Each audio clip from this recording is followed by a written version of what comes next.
Bien, les contamos que venimos de una mañana muy interesante y que en esta tarde nuestra actividad va a centrarse en dos ponencias que van a tener 1 hora, media hora y media hora. Una vez finalizadas ambas, nos vamos a reencontrar para discutir, para conversar sobre las preguntas, los comentarios, lo que nos ha motivado. Hoy en la mañana fue muy intenso el trabajo sobre alcohol y ya le vamos contando a una de nuestras expositoras que nos han dado vía libre, que nos han tirado el guante para hablar sobre tabaquismo. Un tema que yo estaba en un debe con Patricia de confirmarle y que con Mariano hoy no vamos a tener ningún problema porque nos une un trabajo muy intenso en tabaquismo, tanto a nivel individual como en algunas veces que se pudo a nivel grupal. Y un poco el tema de hoy era la convergencia de las miradas, la interacción de las disciplinas, y podemos decir con mucha alegría que lo médico y lo psicológico, desde más de una escuela, se están conjugando en estas experiencias. Bueno, nos va a acompañar Pedro, que va a ayudarnos a moderar este encuentro. Agradecemos a los participantes. Y les presento a María Noel Tortorella. Ella es médica toxicóloga, profesora adjunta de la Unidad Académica de Toxicología de la Facultad de Medicina de nuestra Universidad de la República, y es integrante del Servicio de Toxicología de la Policlínica de Uso Indebido de Drogas y de la Unidad de Cesación de Tabaquismo de Sanidad Policial. Y teníamos previsto, estaba en el programa, contar hoy con la presencia de la colega, la psicoanalista, Silvia Brasiliano.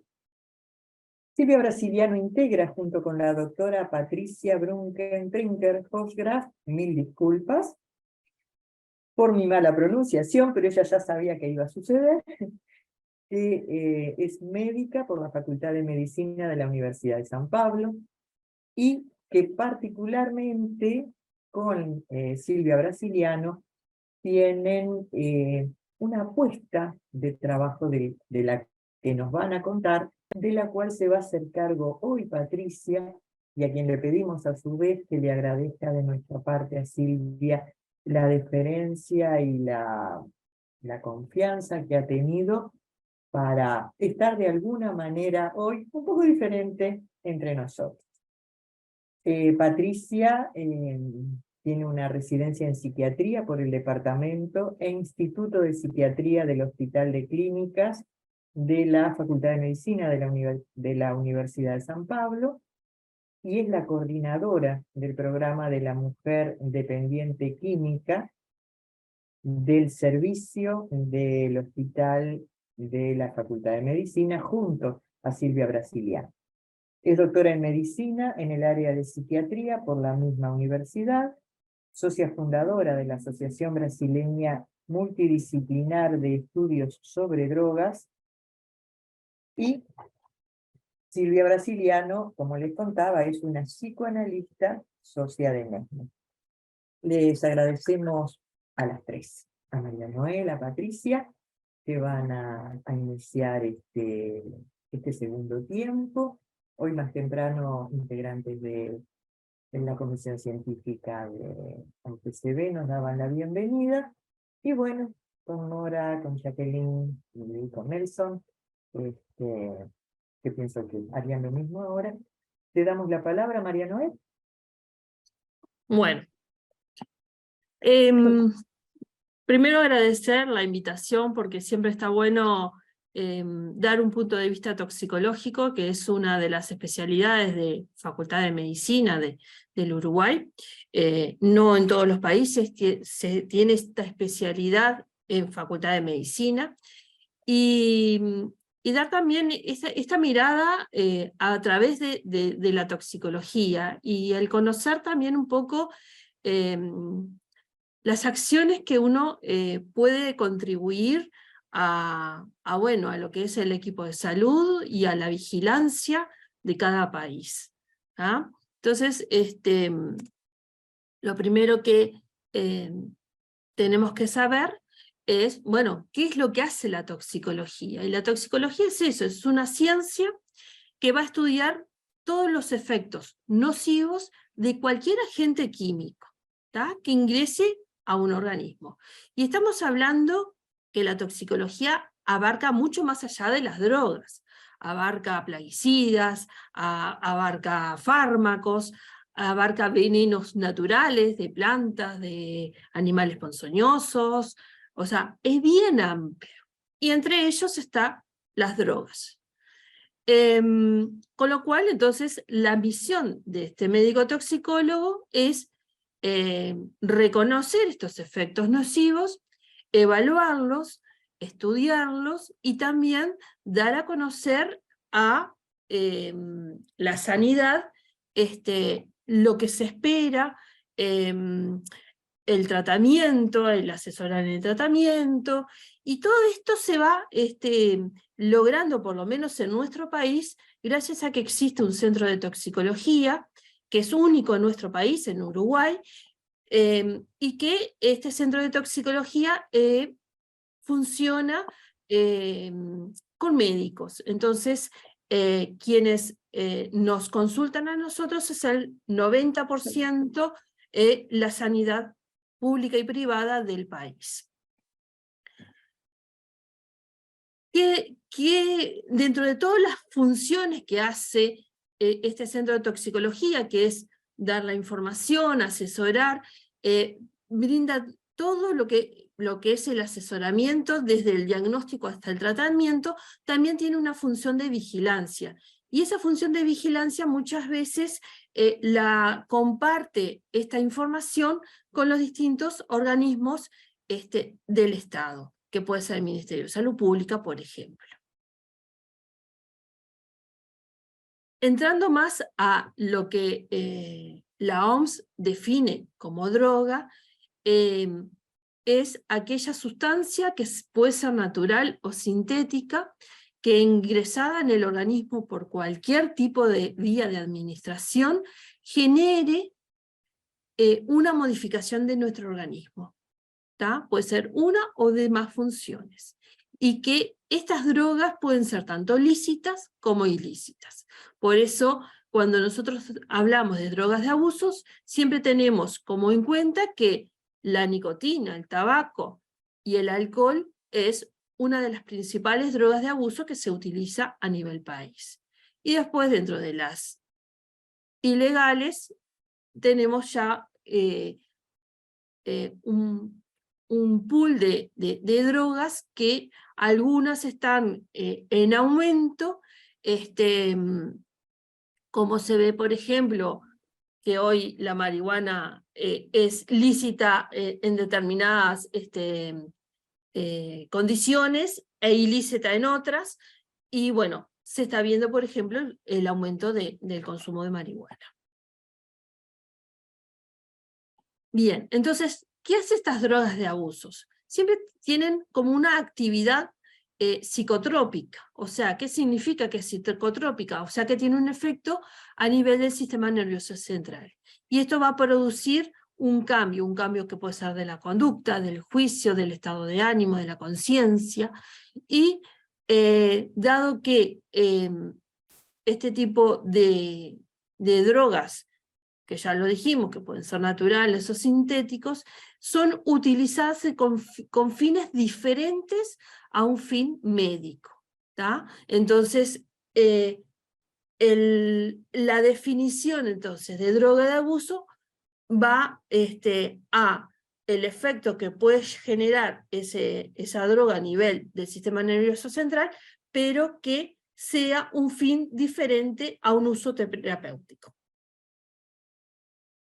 Entonces, aquí entramos en la clasificación, que no vamos a hablar de toda la clasificación porque ven que es muy muy vasta, pero sí hay 3 grupos importantes en cómo se clasifican este tipo de drogas, que son las depresoras, que ahí el alcohol etílico es uno de los predominantes del consumo, los estimulantes del sistema nervioso central, que tenemos las cocaínas y las anfetaminas, y los perturbadores del sistema nervioso central como tercer grupo, que este grupo antes se llamaba los alucinógenos. Pero ¿qué pasa? Que todos los que ingresan en este grupo, no todos causan alucinaciones. Entonces se cambió el nombre a perturbadores. Y dentro de este grupo, lo que vamos a hablar son de las drogas de diseño de síntesis, que son las nuevas drogas emergentes que nos están, digamos, surgiendo con un aumento en el consumo y que además se está generando cada vez nuevas drogas, con lo cual hay que estar siempre constantemente en vigilancia de lo que está pasando en la realidad del país. Entonces, cuando hablamos de distorsiones perceptuales, tenemos que pensar en que son alteraciones de la percepción y principalmente visuales, hay intensificaciones de estas percepciones también a nivel sensorial, hay magnificación y distorsión del sonido, hay pérdida de la imagen corporal, hay despersonalización y separación del ambiente, hay distorsión del entorno también, pierde muchas veces la realidad y el sujeto, ¿no? Muchas de estas consumos, precisamente el usuario refiere en utilizarlo con videos, con música, para que encuentren, digamos, esa alteración de la percepción. Que ese es el efecto buscado, ¿no? Entonces, cuando entramos a lo que es el mundo de las drogas, tenemos los 2 extremos, ¿no? El que consume y el que produce las drogas.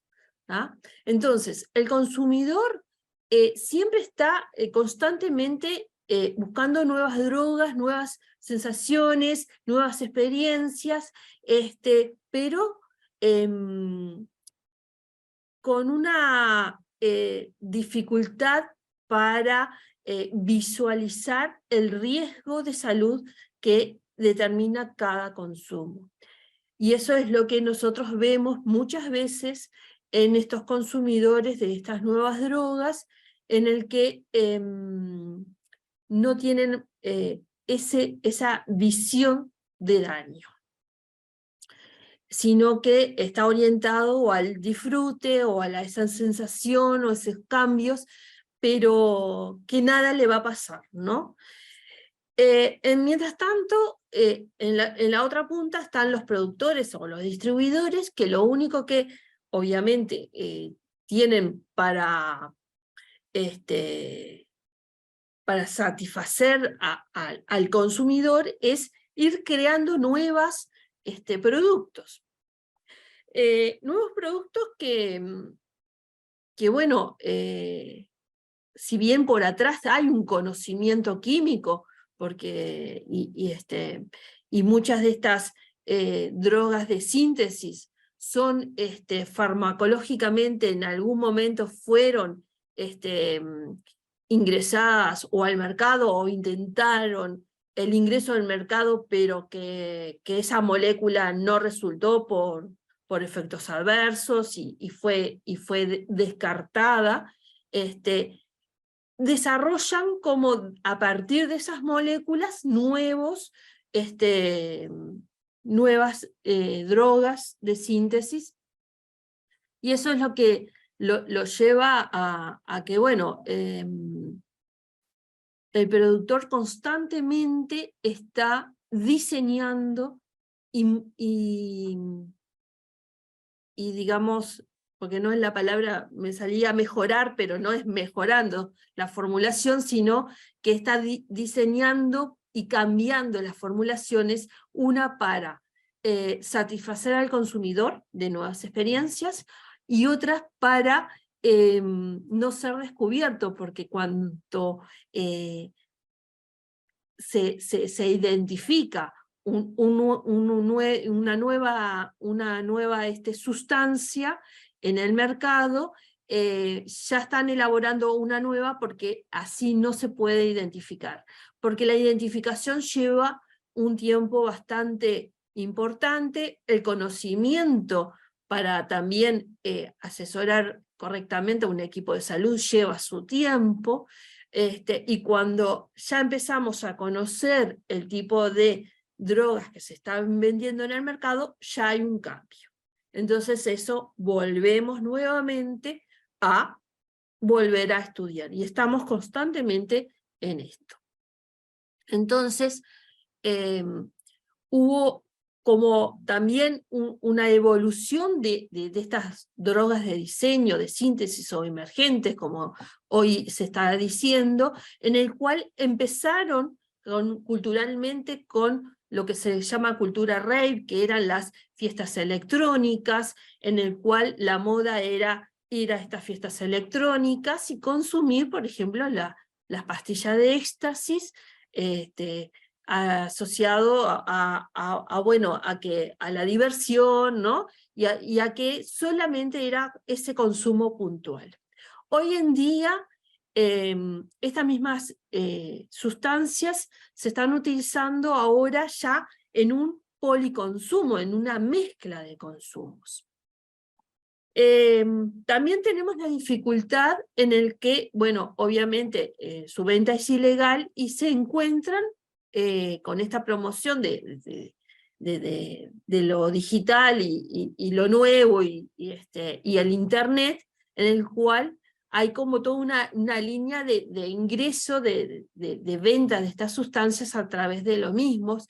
Generan tiendas online que están enmascaradas, por supuesto, hablan de ventas de productos químicos de investigación, productos para las plantas, productos para otras cosas. Entonces, como que es muy difícil identificarlos cuando uno trata de, digamos, de estudiar todas estas nuevas formas de ventas, ¿no? Además, los foros, o sea, el consumidor, se juntan en foros y ahí hablan sobre sus experiencias de consumo, y ellos mismos, entre ellos, se dan recomendaciones, y bueno, todo es el mundo de las drogas, que a veces es muy difícil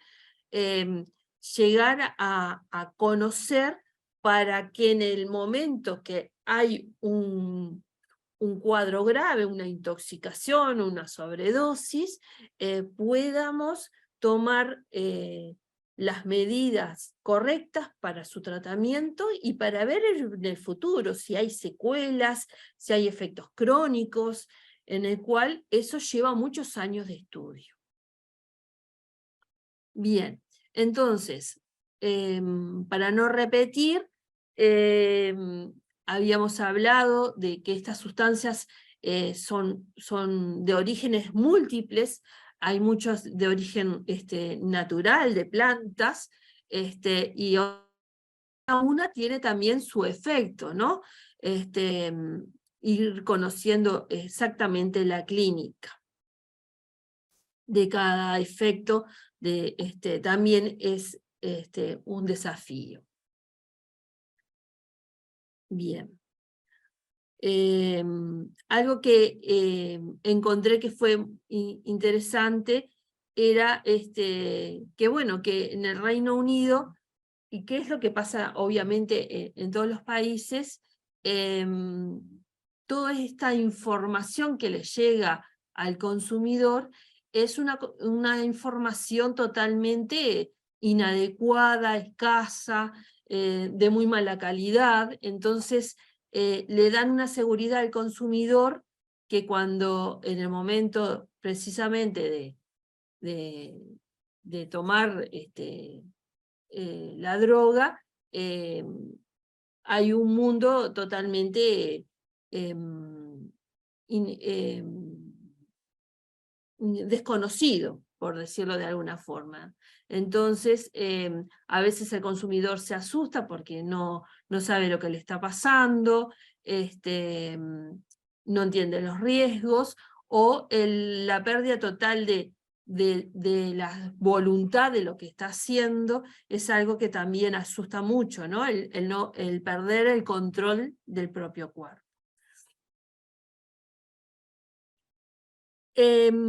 Hay algunos estudios que se fueron haciendo aquí. Uno fue en el 2020, que en realidad empezaron a ver sobre qué problemas de drogas emergentes se veía, se identificaban, por ejemplo, en el Centro de Toxicología, de qué casos clínicos existían y su seguimiento. Y se planteó primero en hacer en opioides, pero en el mismo estudio se fue buscando también otras drogas emergentes. Y de la cantidad de casos, se encontraron que casi más de un 90% era la consulta era por un abuso realmente o una dependencia de esta sustancia. Y que además de algunos opioides, aparecieron como sustancias emergentes el éxtasis, el LSD y la ketamina, ¿tá? Y que había algo que también, que era lo que yo les decía al principio, que hoy había una evidencia de que las sustancias siempre se consumían asociadas a otras, entonces la interacción del policonsumo también podía generar nuevos síntomas o nuevos daños del consumidor. A diferencia de que antes se fumaba o se consumía un tipo de drogas y no tanto la mezcla. Bien, entonces, estas drogas de síntesis, la Oficina de las Naciones Unidas contra la Droga y el Delito las empieza a nombrar como las nuevas drogas psicoactivas. Que si bien nuevas drogas psicoactivas, muchas de ellas no son nuevas, sino que se tiene de conocimiento de estas drogas desde hace muchos años. Pero bueno, se hizo este nuevo grupo y ahí se cataloga dentro de ese grupo varias familias de grupos químicos. Esto se hizo porque, por definición de lo que se consideraba drogas, no ingresaban ni en las definiciones de la Convención Única del año 61, ni de las sustancias psicotrópicas del año 71. Entonces, uno de los motivos que se hizo este grupo fue debido a esto. Y aquí en el Uruguay, en el año 2019, cada tanto se está haciendo, cada 2 o 3 años se hacen las encuestas nacionales de hogares, y en el año 2019 el consumo de drogas, digamos, de las nuevas drogas psicoactivas, había aumentado a 2,6% de la población, y que la mayoría lo declaraba en personas de entre 22 y 24 años. Y eso era importante porque este aumento en la encuesta anterior, que había sido 2016, estaba en un 2%. O sea que hay un aumento, un incremento que puede llegar a ser significativo cuando estamos hablando de la población general, ¿no? Bueno, entonces estas drogas que que aquí les digo, les muestro cómo pueden llegar a ser vendidas o obtenidas en pastillas, en cartones, en líquido o en cristales. Todas son obviamente de formas clandestinas, con lo cual a veces su composición es muy difícil. A veces nos pasa que venden, por ejemplo, el cartón impregnado de la sustancia y lo venden refiriéndose a una sustancia, y si se llega y se logra analizar, tiene otra. Entonces, eso es uno de los riesgos de los consumidores, que no saben lo que están consumiendo, ¿no? No saben la composición, no saben la dosis, no hay una dosis segura para el consumo, y bueno, y que constantemente estos cambios de las moléculas de la sustancia también son versátiles. Entonces, hablando exclusivamente de éxtasis, que el éxtasis surge como nombre químico el MDMA, que es un grupo químico que sustituía el núcleo madre de la anfetamina, o sea que es un derivado anfetamínico, y que el efecto buscado era lo que se define como entactógeno, ¿no? Este sentimiento de empatía con el entorno, esa necesidad de intensificar emociones, de confianza, de aumento de autoestima, ¿no? Desinhibición, la necesidad del contacto físico, el aumento del deseo sexual. Por eso el éxtasis al inicio se le indicaba la pastilla del amor, ¿no? Entonces, este efecto anfetamínico que tenía con este efecto psicoestimulante, también estaba acompañado de un efecto serotoninérgico, o sea, un aumento de la serotonina, que eran los que provocaban esta alteración de la percepción. El éxtasis se vende en pastillas, constantemente se están cambiando los logos, los colores, el formato. Algo importante es que un mismo logo, misma forma, no significa que tenga la misma composición, porque si lo hacen en dos laboratorios distintos van a tener distintas composiciones. Y eso es algo importante porque cuando hay una venta, ¿no? O un consumidor compra esta pastilla, una de las recomendaciones que siempre se le hace es que consuma la mitad de la pastilla, que espere tener el efecto, y siempre guardar un pedazo por las dudas, ¿no? Porque se entiende que al desconocer un montón de características de composición, el riesgo de que cause un daño, por lo menos la forma de identificarlo sería teniendo una muestra, ¿no? Hoy en día el éxtasis se puede vender no solamente en pastillas, también en polvos, en cristales. Se considera que una dosis mayor a 150 miligramos estaríamos teniendo la posibilidad de desarrollar una intoxicación, con lo cual se ha encontrado en estas incautaciones pastillas que tienen hasta 400 miligramos, o sea, una pastilla tiene más del doble de lo que sería una dosis tóxica, y todas esas cosas son importantes. También de las recomendaciones, ¿no? El consumir y esperar, porque sabemos que los efectos pueden llegar a demorar hasta 1 hora y media, entonces si no tienen como el pegue inmediato, tratan de consumir más y más para que tener el pegue. Cuando tienen ese efecto que lo buscado, están en una dosis tóxica y desarrollan todo el daño posible.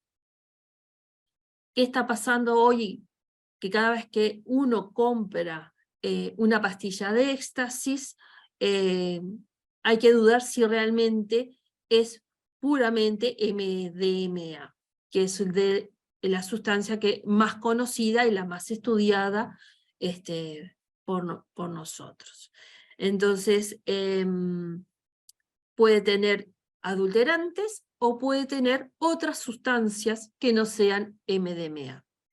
Y eso ha pasado en las últimas incautaciones, en el cual encontramos otro derivado, que también viene del anfetamínico, que es el MDA. Entonces, bueno, sí, tienen efectos anfetamínicos, o sea que son psicoestimulantes, todo lo mismo, pero bueno, ¿cuál es la diferencia con el MDMA? Y bueno, puede ser que sean más potentes, pueden tener una acción mucho más duradera, pueden tener efectos más psicodélicos, y pueden generar también mayores efectos no deseados. Y esto estamos constantemente en comunicación con lo que es el sistema de alerta temprana, que es el organismo, la Junta Nacional de Drogas, que creó este sistema para que cuando, por ejemplo, nosotros la parte médica identificamos un cuadro clínico que no es el habitual a lo que dice que ingirió, se da la alerta, estas incautaciones de estas, si se manda a analizar, y cuando se tiene el análisis y no corresponde a lo que era la venta, se da la alerta. O sea, todas esas cosas que uno puede ir a juntarlos en un mismo lugar para ver qué está pasando, ¿no? Entonces, cuando el éxtasis provoca estos efectos que no son deseados por intoxicación, esa es la realidad, puede generar daños que pueden ser daños a nivel hepático, daños a nivel del riñón, puede dar fiebre, puede dar una gran destrucción de las fibras musculares, puede dar deshidratación, puede haber la pérdida de sodio, o sea, una alteración de los iones, y todas estas repercusiones pueden llevar a cuadros muy graves que pueden generar convulsiones, el coma y la muerte. Y que la muerte lo hemos visto aquí, lo hemos visto en la orilla en Argentina, ¿no? que tenemos tantos, muchas veces las informaciones también nos llegan, y cada tanto aparece casos de ingesta de éxtasis con muerte de un joven.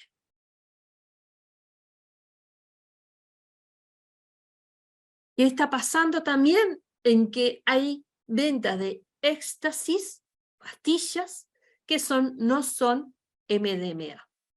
Y están estas catinonas sintéticas, que son sustancias nuevas, que son en realidad, las catinonas surgieron de unas plantas de África que son estimulantes, y que la molécula se sintetizó, y en un momento dieron bastante dolores de cabeza, eran los que capaz que alguien alguna vez lo sintió, que eran las sales de baño, que las vendían de esa manera. Las pueden utilizar en polvos, en pastillas, y las ventas siempre es como éxtasis. Y ese es el gran problema.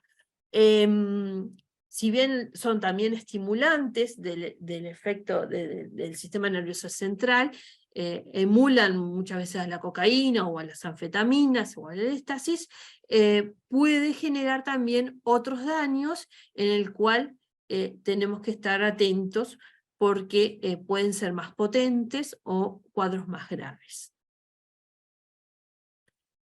La ketamina, que es un fármaco que se utiliza hoy en medicina humana no, pero en algún momento sí se utilizó, pero sí se utiliza más en veterinaria, que es como anestésico, tiene un efecto también de alucinógeno, y ese es el efecto por el cual se utiliza, y se genera esa disociación de uno mismo y del entorno como uno de los efectos, el sentimiento de desapego.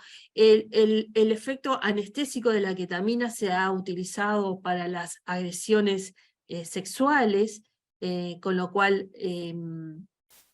es conocido en estos casos el uso, porque el uso líquido, que se le llama éxtasis líquido, se ponen en las bebidas, no tiene gusto, entonces puede llevar a tener este problema.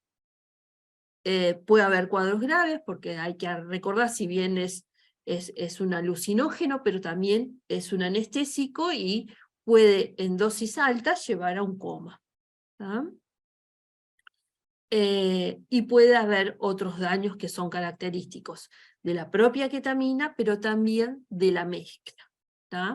Se usa mezclas, por ejemplo, con cocaína, que se han visto estas mezclas de consumo, pero también se puede ver con otros policonsumos. Bien, y después en el otro uso que se utiliza, que son los cartones, que si bien cuando uno piensa cartón, piensa en LSD, ¿no? Que es la dietilamida del ácido lisérgico, que surgió en los años 70 como mucho uso entre los hippies, ¿no? Y algo muy psicodélico, y que es conocido o cartón o tripa por la palabra trip de viaje, ¿no? Que es cuando se utiliza como un buen viaje o un mal viaje, ¿no? Se habla mucho más de la forma de alucinar como viaje, ¿no? Es muy potente, con dosis muy pequeñas, por eso ahí ven todo el cartón, pero que el cartón está a la vez cortado en cuadraditos, porque se va utilizando de a poquito por esa potencia que tiene. Las manifestaciones aparecen a los 30 minutos, sus efectos son entre 5 y 12 horas.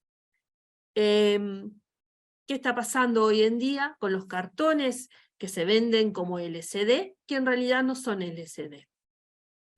Se han ido sustituyendo por otras drogas de síntesis, como las feniletilaminas.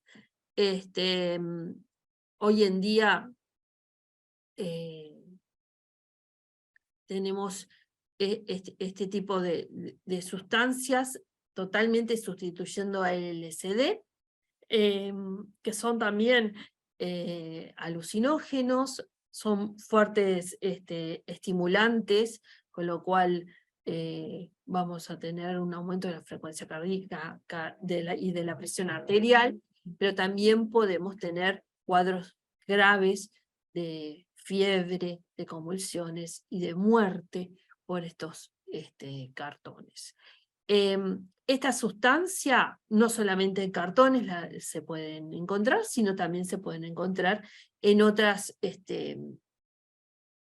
presentaciones, tanto polvos, cristales o pastillas. Hoy en día ninguna de las presentaciones es exclusiva de una sustancia. Lo otro que estamos viendo y que se está viniendo también el problema es que los cartones están teniendo fentanilo, que es un opiáceo, que son las drogas zombie que tanto se están viendo en otros lugares, y también pueden tener estos cartones los cannabinoides sintéticos, que si bien no es cannabis, sino que es la molécula sintetizada emulando el cannabinoides, ¿tá? Y que también pueden verse en otro tipo de sustancias, presentaciones que no sean cartón, sino que también están dentro del cigarrillo electrónico, de los vapeadores y también en pastillas.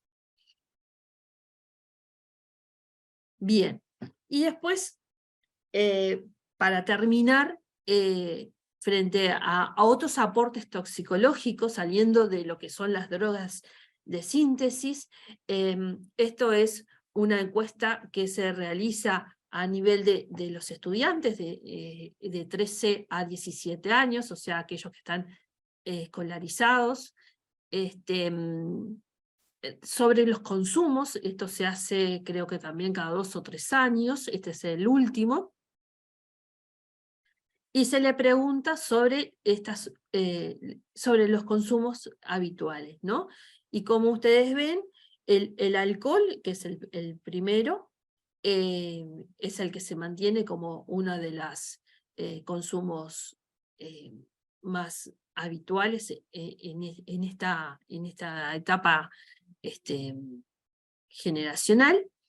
Ven que el tabaco, desde el 2003 al 2021, ha ido en descenso. Hoy el tabaco no es atractivo para la gente joven, pero si ustedes ven en rojo el cannabis, sí hay un aumento. O sea, uno puede estar contento de que ha disminuido, ¿no?, el tabaco, pero el acto de fumar se está viendo incrementado por otros sustitutos, que es en este caso la marihuana.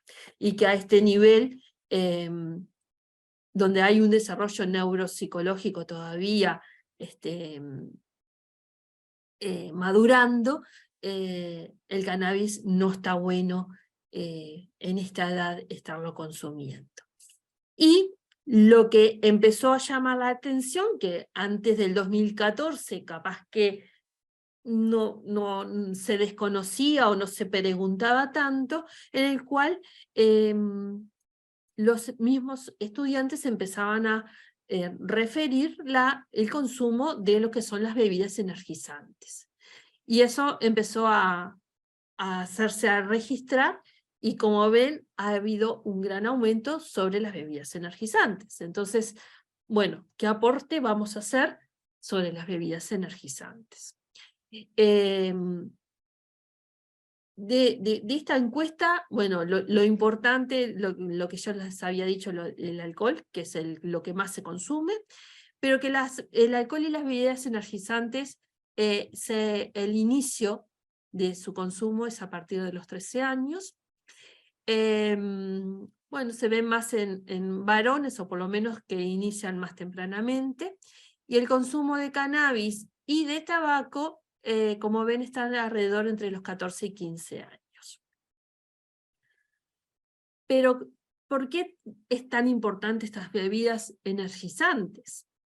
El problema de estas bebidas energizantes es que en realidad tienen en su composición una cantidad bien significativa de cafeína, y la cafeína es un gran estimulante.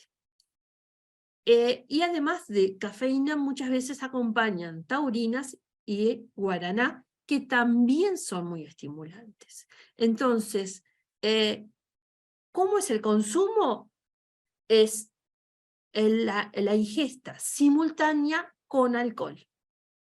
Entonces, ¿qué pasa? Si yo tomo un depresor, que es el alcohol, un depresor de conciencia, ¿no?, neurológico, y alterno con un estimulador, lo que me hace mi conciencia es subir y bajar, y lo que me está permitiendo es tomar mayor cantidad de alcohol Con lo cual vamos a tener las intoxicaciones agudas más frecuentes y más graves por la concentración que va a llevar mi organismo a tener de ese alcohol.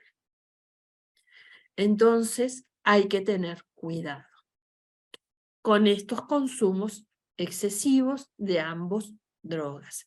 Hay que hacer a nivel de estudiantes una apuesta para que entiendan el riesgo y que hagan que lo vean diferente, ¿no? Porque a nivel no solamente de estudiantes, sino a veces a nivel familiar, es gracioso que se agarró su primera borrachera, el ir a una fiesta y ver a alguien alcoholizado, es gracioso porque se está desinhibido, pero nadie tiene esa conciencia de gravedad a dónde va a poder llegar esa intoxicación. Y entonces, si consumimos algo que además me permite estimularme para que poder seguir tomando alcohol, vamos a tener casos de coma etílico grave en jóvenes. ¿Tá? Posteriormente, después de los 20 probablemente, la bebida energizante puede estar presente, o esto mismo de alternar alcohol con un consumo de un estimulante se ha visto con cocaína, alcohol y cocaína, y eso es lo que permite llegar a consumos importantes de alcohol. Bien, muchas gracias y estoy a las órdenes. Muchas gracias, María Noel. Nos han dado muchos pies, muchas patitas sobre las que pararnos para retomar algunos conceptos muy interesantes de la mañana que tienen mucho que ver con esto de las apuestas a comprender el uso, a pensar en el placer, en la búsqueda del placer y del bienestar también, entre otras cosas, y a las acciones de cuidado. No se puede cuidar si no se conoce.